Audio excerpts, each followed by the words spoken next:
Bonjour à tous et bienvenue dans ce nouveau dossier clinique. Aujourd'hui, on va mener une véritable investigation historique sur l'évolution de notre compréhension du système nerveux.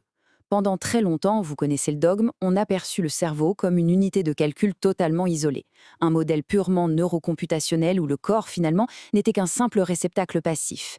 Mais comme on va le voir, les données empiriques modernes viennent complètement pulvériser cette vieille illusion.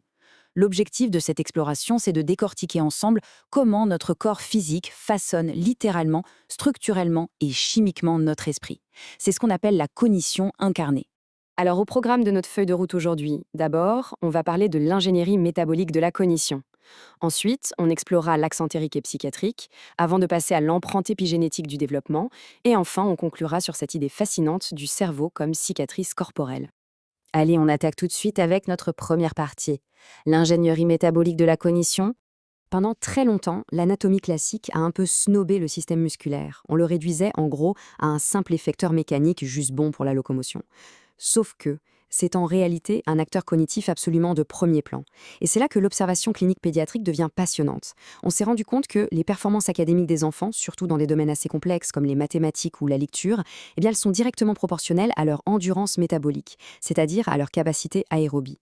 Et attention, c'est un point capital pour la clinique, ces capacités cognitives n'ont absolument aucun lien avec la force musculaire pure ou la souplesse. Pas du tout. Le muscle squelettique agit en fait comme un véritable modulateur neurogénique direct.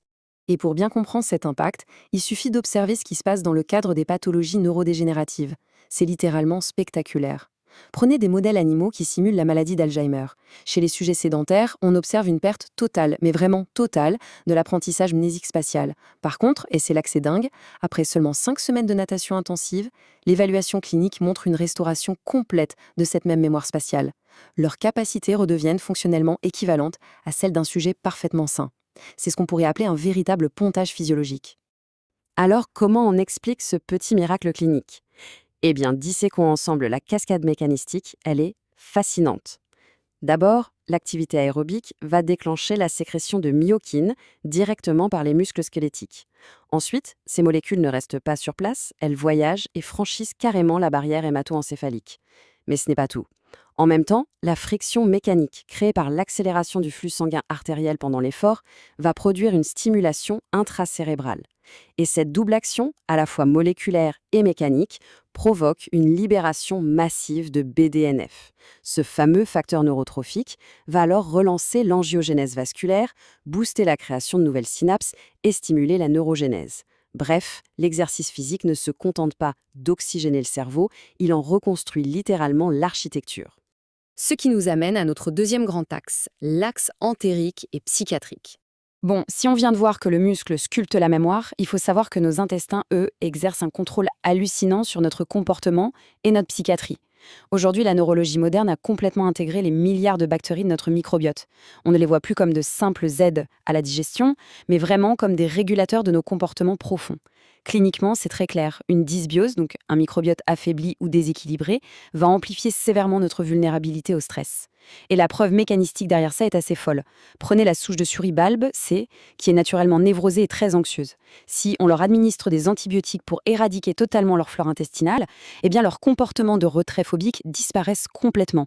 L'anxiété s'évapore littéralement avec la destruction de ces bactéries. Et l'étude de cas qu'on analyse maintenant se lit un peu comme un thriller clinique. C'est l'histoire d'une infection psychiatrique. Les chercheurs ont procédé à une greffe de matière fécale. Le donneur appartient à cette fameuse souche Balbe C, donc le donneur extrêmement anxieux et névrosé. Le receveur, lui, est une souris NIH suisse, dont le phénotype naturel est au contraire hyper serein et explorateur. Eh bien, après la transplantation, le constat est fulgurant. La souris sereine voit son comportement changer du tout au tout. Elle contracte de manière quasi instantanée la signature anxieuse pathologique de son donneur. Le comportement psychiatrique a tout bonnement été transplanté via le microbiote. Donc, le truc crucial à retenir ici, c'est qu'il se produit un véritable sabotage biochimique au cœur même de l'hippocampe. L'arrivée de cette flore bactérienne et exogène va provoquer chez le receveur un effondrement endogène, une chute dramatique de ses niveaux de neurotrophine, en particulier de notre fameux BDNF. Cette ingénierie moléculaire orchestrée par les bactéries communique dans les deux sens, via le nerf vague et le flux sanguin, et ça vient disloquer l'architecture même de l'apprentissage. La psychiatrie trouve donc ici une origine viscérale absolument indéniable. Passons maintenant à notre troisième chapitre, l'empreinte épigénétique du développement. Alors, comment toutes ces interactions, qu'elles soient métaboliques ou entériques, finissent-elles par s'ancrer et modifier notre biologie sur le long terme? C'est là qu'intervient un cadre nosologique passionnant qu'on appelle la DOHD, pour les origines développementales de la santé et des maladies. Ce concept médical est redoutable, il nous dit que, même si notre code génétique est fixé et figé dès la conception, nos expositions environnementales et systémiques très précoces vont programmer, de façon quasi irréversible, la manière dont ces gènes s'expriment. L'environnement physique dicte littéralement sa loi à l'ADN. Et ça nous dessine une trajectoire temporelle implacable. Regardons de plus près. Durant l'enfance, notre exposition systémique globale, que ce soit la qualité de ce qu'on mange, le niveau de stress social qu'on subit, ou encore le volume d'activité sportive, tout ça va coder une programmation épigénétique. Une fois arrivé à l'âge adulte, cette programmation se consolide, elle s'installe. Et le vrai drame, c'est que lors du vieillissement avancé, ce sont exactement ces paramètres imposés des décennies plus tôt qui vont dicter la probabilité statistique de subir un effondrement neurodégénératif. Autrement dit, la pathologie cérébrale d'une personne âgée, c'est bien souvent le résultat mathématique de son mode de vie d'enfant.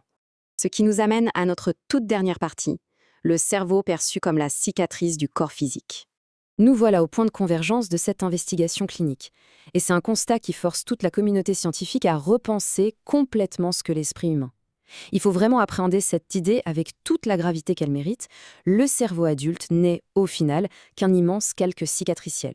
Il porte la trace de toutes les interactions chimiques, sensorielles et microbiennes que notre corps physique a subies ou imposées tout au long de sa vie biologique. Le cerveau n'est définitivement pas un système isolé dans sa boîte crânienne. C'est le registre physique, tangible, hautement malléable de l'expérience même de notre corps. La conclusion qui s'impose à nous tous, cliniciens et soignants, est donc sans appel. La neurologie est et restera strictement indissociable de la biologie globale de l'individu. Chaque fibre musculaire sollicitée, chaque bactérie hébergée, chaque stress métabolique traversé, tout cela laisse une empreinte architecturale définitive sur nos réseaux neuronaux. L'esprit n'est pas du tout une entité flottante et abstraite. C'est le testament structurel permanent de l'histoire environnementale de notre corps. C'est tout simplement l'incarnation absolue de la cognition.